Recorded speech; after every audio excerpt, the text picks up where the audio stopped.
We just talked to a pitcher who completely changed the storyline from a night ago when it was a high-scoring affair. Everything about this game felt different. I said maybe the only common thread was that, one, it was a close game again. Two, base running seemed to reign supreme when guys were on base, but the hitting dropped off significantly because the pitching and defense got that much better.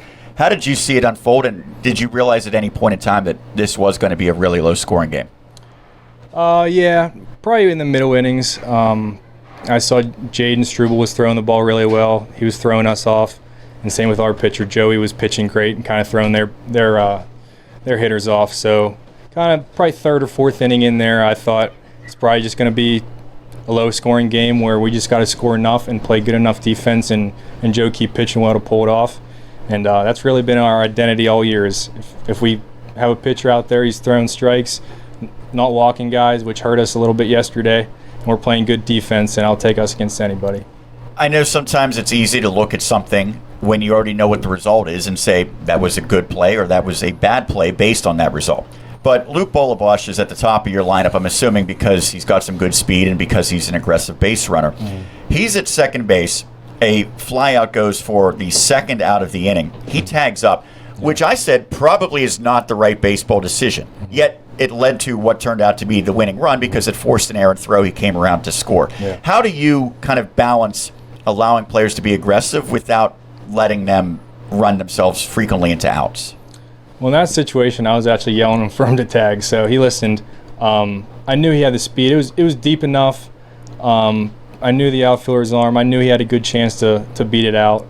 And then the errant throw just was a cherry on top. But, yeah, I always tell the kids to be aggressive. I just tell them to know the situation. In tight games, maybe not be as aggressive as you sometimes would be maybe if we're up by a couple. But in a game like that where we knew the runs would probably be limited, we're going to take our chances. But, yeah, I'd rather them be aggressive than not be and take our chances, especially Luke, good runner, knows how to run the bases, and he's quick, and it worked out. Obviously, with what Raza did in the bottom of the seventh, it's a moot point, but did you feel like momentum was shifting towards St. Joe's between the bottom of the sixth and how the top of the seventh went? Yeah, a little bit. They had that little rally going. Luckily, Joe bared down and just kept it in the one. I kind of pulled them together before the seventh inning, and I said, let's get a couple. Let's get some breathing room here. Unfortunately, we didn't do that. Kind of went 1, 2, 3 there, but and then I pulled Joe aside before he went out there. I said, they're going to be loud. They're going to be making noise. Just you and Leland out there, block it out. That's exactly what he did.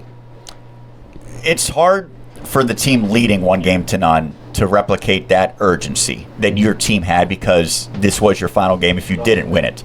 Did you notice that your team had any more intensity than St. Joe's or even any more intensity tonight than they might have had in previous games?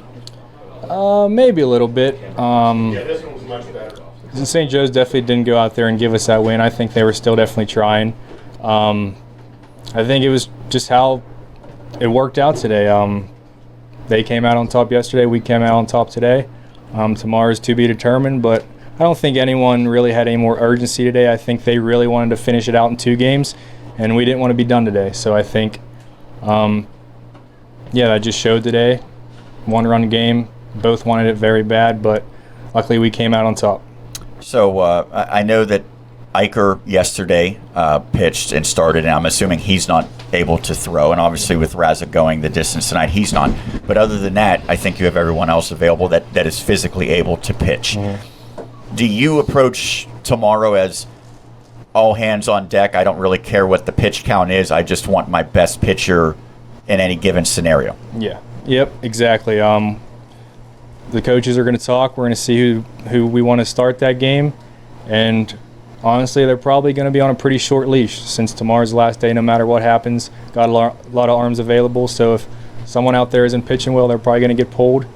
And got to give someone else a chance. Got to do whatever it takes. We'll use every last pitcher we have tomorrow if that's what it takes. Anything to get the win. Well, Griffin, you got the win tonight. Thanks for doing this. Congrats on the victory and good luck tomorrow. Look forward to seeing Game 3. Appreciate it.